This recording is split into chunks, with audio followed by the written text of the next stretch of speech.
veces más que este amplificador. Luego os voy a mostrar un poco lo ligero que es. Demo rápida de que es un aparato portátil. ¿Vale? No hace falta ser el tipo más cachas del planeta. Nada, es un ampli que se lleva muy ligero. Se porta muy bien.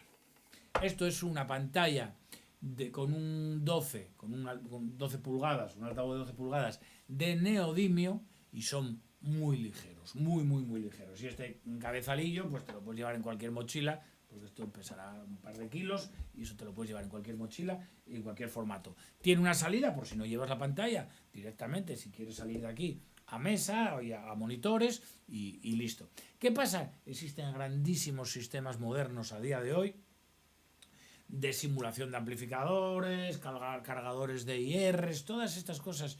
Bien, no sé, me cogió mayor, no me gusta. Probé los buenos, los buenísimos.